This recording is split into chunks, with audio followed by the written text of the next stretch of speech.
Hello and welcome to the Commander's Quarters, your Magic the Gathering source that helps you command your budget. This show and episodes like this one are possible thanks to viewers like you. If you're looking for an easy way to help support this show, make sure that you like, share, and subscribe. Also, hit that bell notification icon so you don't miss any new episodes. You can also go check out our playmats and other merchandise at thecommandersquarters.com. Another easy way to support this show is with our TCG Player affiliate links. So whether you're buying a deck or individual cards, you can use this general link right here or one in the description. And the final way that you can support this show is by supporting us directly by becoming a patron. There are many benefits to being a patron, and I truly couldn't do this without all their support. Hey everyone, Mitch coming in from the Commander's Quarters studio. Welcome to the show. So on today's episode, I'm going to be going over some underrated mythics in Commander. The idea for this episode came about from my Spicy Decks episode where Eddie joined me on the channel and we talked about one of Alex's really exciting decks. Oh, and we were also eating some incredibly hot sauces in that episode, including Carolina Reaper, so if you want to see me cry on camera, go ahead and check that one out. Regardless, that deck revolved around an incredibly spicy mythic that doesn't see a lot of play with Hellcarver Demon. So I thought it'd be fun to talk about some other underrated mythics. So in order to be on this list, these mythics need to be in 1% or less of eligible decks. And on top of that, these mythics are $2 or less, with almost all of them being less than $1. So with all that said, let's jump into my picks.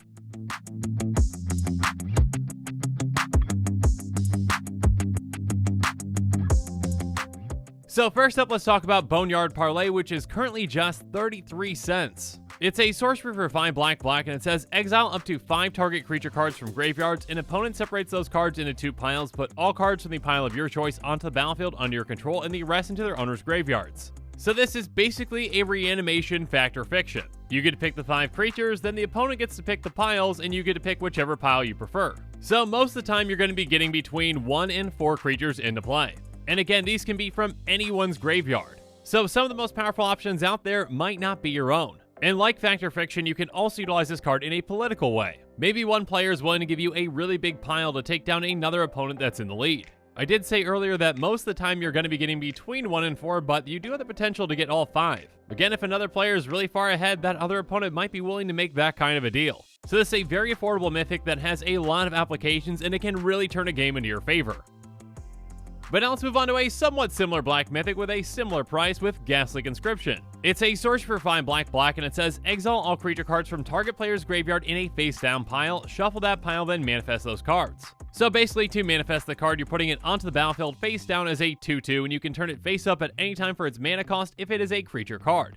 So this is a mass reanimation spell, but in a somewhat different way. You're getting every single creature card from one player's graveyard. Now that could be your graveyard or an opponent's, it's whatever you need it to be depending on the situation that you're in. If one player is playing a graveyard heavy deck, congratulations, you've got a lot of manifested creatures. Now getting a ton of 2/2s isn't a bad thing at all, but it can be even better than that. Because if you've got the mana for it, you can start flipping these creatures up. So they can of course be a lot more powerful than just a 2/2. And there are also some sneaky things that you can do to cheat on their costs, like blink them with something like a Conjurer's Closet. They get exiled, they come back and play under your control, and yeah, you basically got around that cost. So yeah, this can be a giant army creator that can hose a graveyard strategy with a lot of upside. Next up, let's move on to another manifest card with Whisperwood Elemental. Currently, this card is just under $1 at 84 cents. It's a 4/4 elemental for 3 green, and says at the beginning of your end step, manifest the top card of your library. And then you can also sacrifice Whisperwood Elemental until end of turn, face up non-token creatures you control gain. When this creature dies, manifest the top card of your library. This card does a ton for you. First off, it is a creature generator. At the beginning of all your end steps, you're getting a 2/2. And again, if that manifested card is a creature, you can flip it up for its mana cost or blink it or whatnot. On top of that, this is Wrath Protection, or should I say Wrath Insurance. If someone tries to Wrath the board, you can sacrifice this, then for all your face-up non-token creatures, you basically get another creature off the top. So whereas many players are going to be really set back from that Wrath, you're not going to be set back anywhere near as far. And again, if you've got access to mass blink effects or anything like that, you can even get further ahead than you were. But now let's move on to a different kind of card with Disciple of the Ring, which comes in at 54 cents. Disciple is a 3/4 human wizard that costs 3 blue. She has pay a blue, exile an instant or sorcery card from your graveyard, choose 1. Counter target non-creature spell unless its controller pays 2, or Disciple of the Ring gets +1/+1 until end of turn, or tap target creature or untap target creature. This is a very flexible card that can have a huge impact on the game. In a deck such as a Spellslinger deck, you're bound to have a lot of instants and sorceries in your graveyard. So by having this out for just 1 mana, you've got a lot of different options. Your opponents are going to have to be really careful when they choose to cast a non-creature spell because you can easily counter it or make it a lot harder for them to cast. You can also manipulate creatures on the board by tapping them or untapping them. So you can help creatures get through or prevent them from attacking, or you can just untap them and basically give them vigilance or utilize them even further with a tap effect like a mana dork. With this in play, you can net quite a bit on a mana dork that taps for multiple mana. Disciple of the Ring is a Swiss Army knife that can help you out in a lot of situations. Next up, let's move on to another blue mythic with Myriad Phantasm, which comes in at 64 cents. This card was actually the golden pig of one of my earliest episodes on this channel with Muldrotha. It's a 5/1 spirit with flying that costs 3 blue. It has pay 1 in a blue. Myriad Phantasm's owner shuffles it into their library. If that player does, they reveal cards in the top of their library until a card named Myriad Phantasm is revealed. That player puts that card onto the battlefield and all of their cards revealed this way into their graveyard. Basically, shuffle this into your library and mill yourself for a ton, and this comes right back into play. This is a repeatable mass self-mill effect that is really hard to deal with. As long as you've got mana for it, it's nearly impossible to kill with targeted removal. Now, the amount that it's milling you is of course random, but there are plenty of decks out there like Muldrotha that really want to fill their graveyard as quickly as they can. And again, Myriad Phantasm is incredibly efficient at doing that, and it's incredibly hard to deal with. But now it's time for us to move on to Torrent Elemental, which comes in at 60 cents. It's a 3/5 elemental with flying that costs 4 in a blue. It has, whenever it attacks, tap all creatures defending player controls. And by paying 3 Golgari, you put it from exile onto the battlefield tapped, activates ability only anytime you could cast a sorcery. Now, yes, there are some ways to utilize that last part. If someone pat to exiles this, you can get it back. Or you might have some ways to exile it from your graveyard yourself. Regardless, this is basically a repeatable, hey, your creatures are unblockable against one player.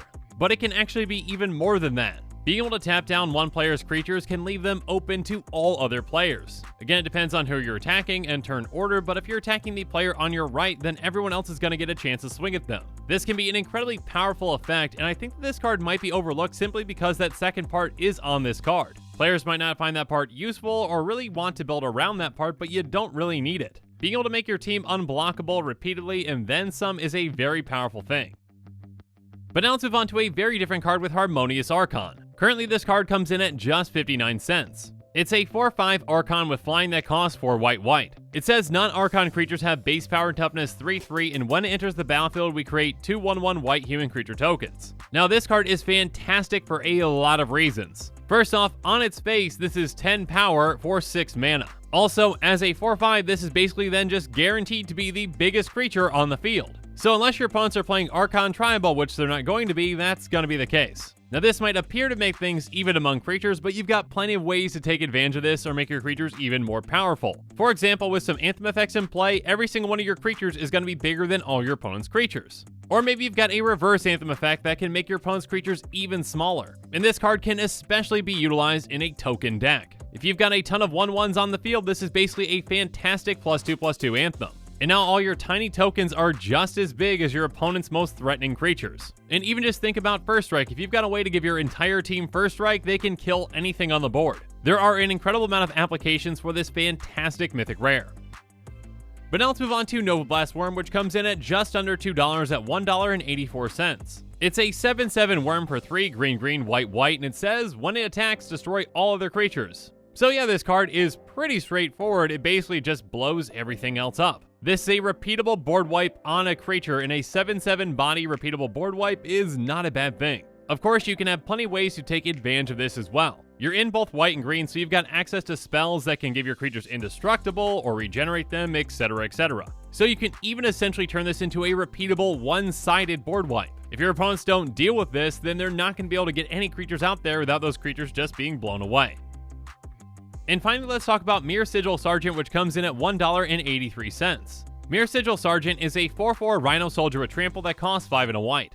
It says at the beginning of your upkeep, if you control a blue permanent, you may put a token into play that's a copy of Mere Sigil Sergeant. So obviously this won't really work in monocolored decks unless you've got a way to make a blue token or whatnot. But if you're playing a deck that has blue, this is a very easy requirement to meet. And from that point, at the beginning of each of your upkeeps, you double the number of these on your field. So you go from 1 to 2 to 4 to 8 and so on and so forth. And a ton of 4/4 duplicating tramplers is going to be a very powerful thing. And you can especially utilize this if you've already got a deck that's looking to abuse upkeep triggers with something like a Paradox Haze. So yeah, essentially doubling and then doubling again, things can get out of control very quickly.